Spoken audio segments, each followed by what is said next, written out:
अस्सलाम वालेकुम मेरे प्यारे पाकिस्तानियों, कैसे हैं आप? उम्मीद करता हूँ ठीक ठाक होंगे। 14 अगस्त के हवाले से मैंने जो हमारा ये बकाऊ मीडिया है और ये जो पैसे लेके तो खाता है और फिर झूठ दिखाता है। यकीन जाने कि हर चैनल, जो इलेक्ट्रॉनिक मीडिया की बात करूँ, हर चैनल के कम से कम जो है वो 9 से 10 मिलियन, यानी कि 8-9 मिलियन से कम जो है वो फॉलोअर सब्सक्राइबर नहीं है इनके।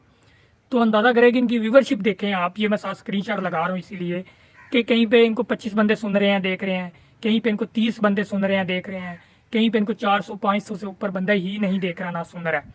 ये हालात हैं इनके बने हुए। तो इनको दर्द इसलिए होता है सोशल मीडिया से। जब आवाम बाइकाट करती है ना किसी चीज़ की, तो ऐसे ही होता है। ये होता है बाइकाट, इसको कहते हैं बाइकाट। ये पाकिस्तानी कौम ने इनका ऐसे बाइकाट किया हुआ है कि इनको देखना भी पसंद नहीं है। क्यों? कि जब आप झूठ का सहारा लेते हैं तो झूठ चंद दिन तो लज्जत दे सकता है, लेकिन एक बड़े टाइम के लिए कभी भी आप लोगों का साथ नहीं देता।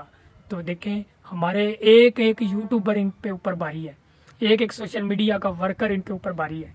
तो इलेक्ट्रॉनिक मीडिया चीखें मार रहा है और इनकी चीखें अमेरिका तक जा रही हैं और यहूदी एजेंडों तक जा रही हैं और इनकी शक्लें देखने वाली होती हैं। ये वो मीडिया नहीं है कि जब इमरान खान साहब ने काम किया था तो इमरान खान साहब के दौर में हुआ था।